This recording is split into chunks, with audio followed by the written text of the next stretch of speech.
coming in the Murphy guys. This one reviewing. This is a movie that I was very much on the fence about. I really did not know how this movie was actually going to turn out.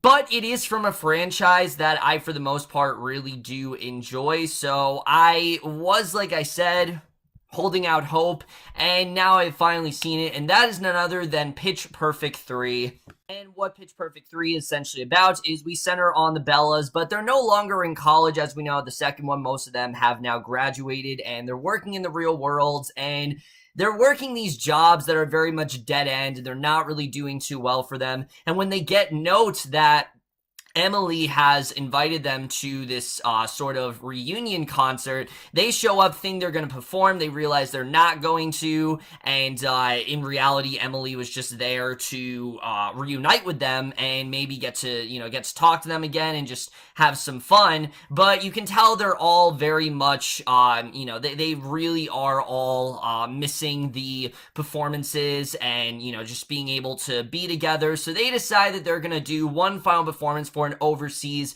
USO group where 4 bands must compete. So they end up going there, but they then realize that they're once again they got a few problems when they realize that once again the groups they're facing against actually do use real instruments, and they're not nearly as good in comparison, and they have to do what they can to prove their worth, and that's really all there is to say.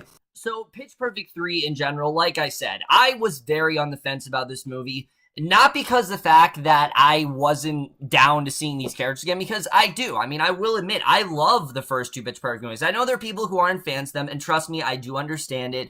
But this is a series that I legitimately really do love. I think both the sequels have been both movies have been very well done. I think they've had some really memorable casts. The singing has been exceptional, and the chemistry is just infectious. It's very fun to watch. However, I said this in my review of Pitch Perfect 2 at the time, and I'm going to stick by it now. The ending of Pitch Perfect 2 felt like the perfect ending to this series. It seemed like that was the end. Like, there was no reason to continue. All the characters had graduated, and Emily was sort of the future. She was going to carry on, the legacy of the Bellas, and that would have been the best point to end it. So when I realized they were doing a Pitch Perfect 3, like I said, I really wasn't on board. I never really was into the idea of them doing a third one. It just felt very unnecessary to me. I never really felt like this was a series that needed to do that. And after watching the film, yeah, that's pretty much how I would sum it up. Pitch Perfect 3, while not an awful movie, just feels incredibly unnecessary. This very much feels like a franchise that has in fact run its course. It's going out for one last hurrah, but it just doesn't really have too much to offer. But we're just getting into right now, starting off with the cast. And I will say this right off the bat. The cast, once again, is easily the best thing about this movie. And that's the same with the first 2. I think the cast was fantastic there. And they're still really good. Even though this is a franchise that, like I said, didn't really need another movie, the cast is still very much into their roles. They do still bring it. And I think they all did a really great job here. Anna Kendrick, I think, still does a really good job right off the bat as Becca. No, she has not been making the greatest choices in terms of films lately, but I do think she did a good job here. Becca's a fun, likable character.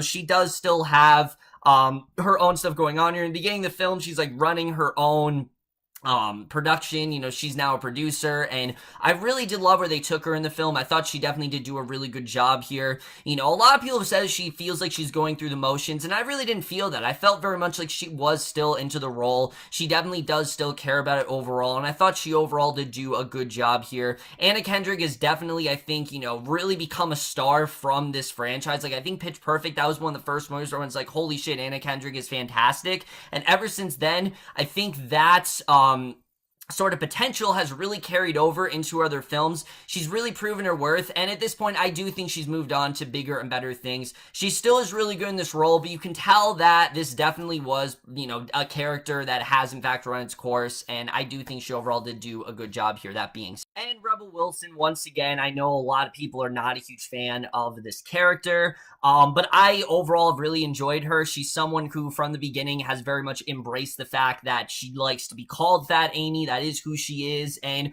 she still is very funny here. We'll get into her plotline a little bit later because it is all kinds of ridiculous, but she overall did a really great job. She definitely did have some of the funniest lines in the movie, especially her interactions with Hailee Steinfeld. They're just a lot of fun to watch, and I really did love what she did here. She as well was a lot of fun here. Really, the whole cast here, I do think, does give pretty good performances. Hailee Steinfeld, once again, I did like her in this movie, even though, once again, we'll get to her character in a second, but I did think she was pretty good here. Brittany Snow. Anna Camp returns in this movie as well, and it was cool to see her have a bigger role than she did in the previous film. Of course, John Michael Higgins and Elizabeth Banks are fantastic here. They're just so much fun to watch. Really, everyone I thought did a good job. There wasn't really someone who I thought wasn't into it, and that's definitely something I will give this film. Now let's get to the directing and the writing, because here's where we start to have some problems here. Right off the bat, this movie is extremely tonally inconsistent. I mean, to say it's totally inconsistent, I think would be an understatement, because this very much does feel like two completely different movies, and I wouldn't necessarily blame it on Trish C as a director. I think Trish Sy, her directing, I don't think, like I said, she's the problem here. I think it's more that, she had a tough task to uphold because, again, as you guys remember, this was originally billed as a Fat Amy solo movie. Like, it was going to be her movie. She was going to be the one carrying it. All the other characters, wouldn't be there. And I was very much against that. I think Fat Amy works best as a background character. Sure, she's fun to watch, but she doesn't work as a main character. And, to me, it seems like, they planned the script, they had a really great script in general, but then all the other cast members suddenly wanted to come back, and they wanted to make this a Pitch Perfect reunion movie, so that's very much why this feels like two completely different movies. The first half of this movie, I'd say, does feel like a Pitch Perfect movie, but the other half of the movie feels like this action comedy, something like, say, out of 21 Jump Street or Austin Powers, and while it's different, they just don't go together at all. The movie seems to think they do, but I don't really think these two tones work together at all. One half felt like something out of a completely different franchise, and it just really clashes in that way. So like I said, it just doesn't really work as a whole, and I think the tone in general, really is a huge problem. The screenplay here. Now, admittedly, like I said, I thought that this franchise had very much run its course, and there just wasn't much to do. And I will admit, despite the fact that a lot of these stories are very much retreads, I did enjoy the main story overall, with all of them wanting to get everyone back together, and, basically doing one last performance. I did think that was cool to see overall. But there's a lot of problems when it comes to the writing, especially, like I said, when it comes to the main story, because it does very much feel like this was just kind of thrown in there, like it was very slapped together, and that they had a Fat Amy movie, and they just kind of decided to make it another Pitch Perfect movie rather than the Fat Amy solo movie, while still retaining that same script in there. That's very much what this does feel like, because a lot of this movie is very similar to things we've seen in the first one. I mean, the whole idea of them competing and them working together and them realizing that they're not as good as the other bands, and Becca going solo. I mean, that's a big part of this movie. This is all stuff we've seen before, and it's not necessarily different this time around, and it's not nearly as interesting as well. I will definitely say that. I think, as a whole, the story here, it just feels very similar, and it feels very much like a last-minute story, and again, I think it's mainly because of the fact that there just isn't really much story left to tell with these characters, and,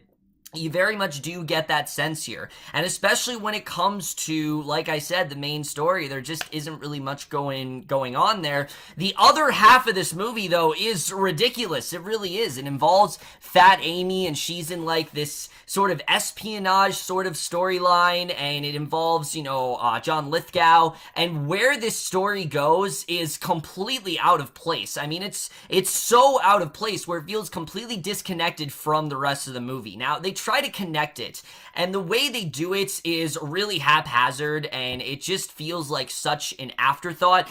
And it feels so inconsequential to the point where after it happens, it's never really brought up again. And it was just so bizarre where they really end up taking it. And I get it. They were trying to do something different. I will give the franchise points for doing that. And I know I always say it's better to do, I will give a franchise the benefit of the doubt. I at least give them effort for trying to do something different than just doing a retread of, the first two movies.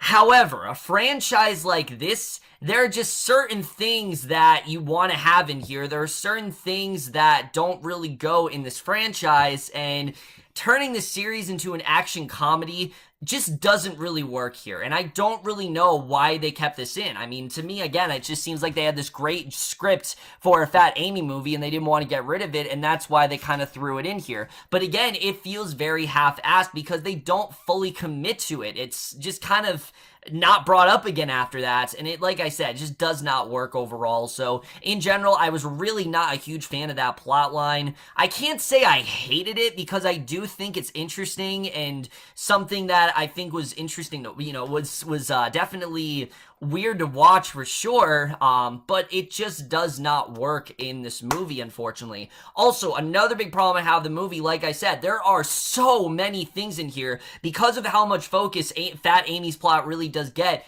Most of the other plot lines here are very, very understated, and a lot of the characters are very much underused. For example, in regards to what everyone's has done since we last saw them, we get, brief glimpses of it. We briefly touch upon the fact that, Chloe is now a nurse, and she's trying to get into nursing school, and she's not sure if she's gonna get in there.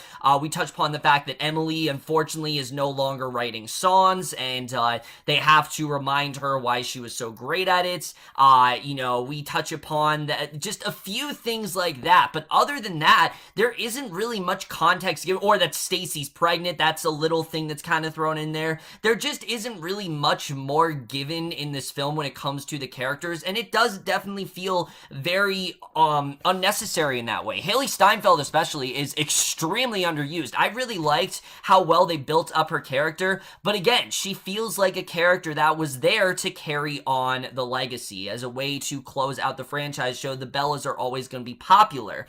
When we show her again, her story's already been told. There really isn't many more places for her to go, and they just kind of shove her in here, mainly because Hailee Steinfeld has become very popular since then. I mean, she still was at the time, but after Edge of 17 especially, I think they really wanted to capitalize on her success, and it just really didn't work at all. So like I said, she really doesn't have too much to do.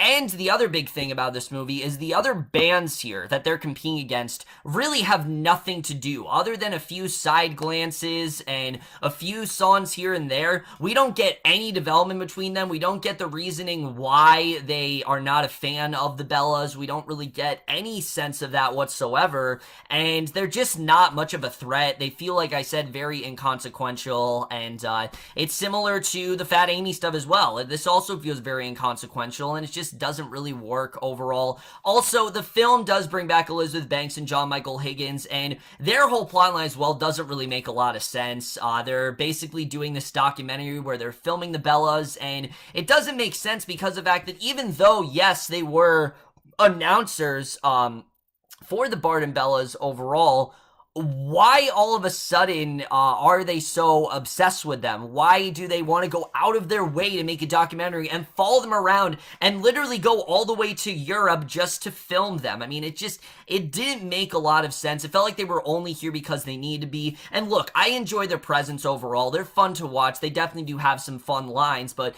other than a few lines from them, I just didn't really see the point of them here either. So like I said, they very much fell out of place as well. So like I said, the screenplay here, it's kind of a mess, and I think they really could have done a lot to tweak some things, but again, I don't think there's a way to really make this movie not be a mess, because again, it just didn't really need to be made. I didn't really see the point of it happening. The cinematography here is fine, it looks nice. The shots of Europe, there are definitely some nice shots in this movie, and the music, I will still say, the music here is still really good. I still really do like the covers, especially the last song they do in particular, I thought was especially strong. The way the movie wraps up, though, is extremely abrupt. It just kind of ends, and I don't don't think that was the way to end it at all. Then they had like a few post-credit scenes, and while I enjoyed them, I didn't know why they need to be post-credit scenes. Like, why didn't you just play those scenes and then cut to credits? I didn't understand why they really did that. The editing here, I can't really say the editing was bad. I mean, it definitely was choppy. Like I said, when we go from the Fat Amy stuff to the rest of the movie, it feels like two completely different movies. But it's so it's so short that by the time it goes by, it really wasn't pissing me off or anything like that. I didn't really see the point of it. I really didn't need for this movie to be made. Like, I honestly would have been fine if they just left it at the second movie and called it a day. We didn't really need this third movie to happen. There really was nothing going on here that was new. It channels this new ground, but it doesn't really work. And it's interesting how a franchise that tries to do something different, it doesn't really work out, even though everyone always says, oh, you shouldn't retread the other movies. Well, maybe you should here. Maybe it actually works because that is the franchise's identity. That, what gave this franchise identity is the whole, a cappella aspect. And that stuff is still definitely in here, but it tries to do something completely different, and it just feels completely different. And it just feels like a completely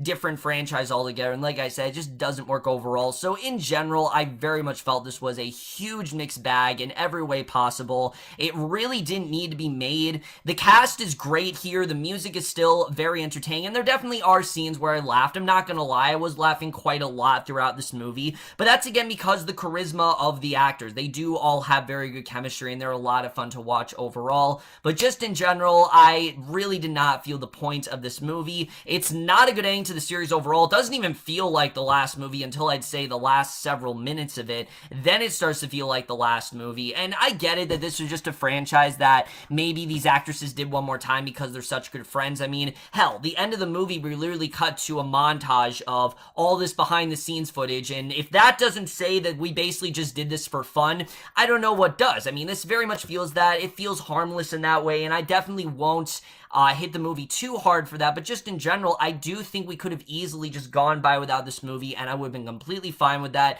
So overall, guys, like I said, this is easily the weakest installment of the series so far, a series that I have really loved up to this point, and this is the first one that really I didn't enjoy nearly as much as the first two, and I am unfortunately going to give Pitch Perfect 3 overall a C.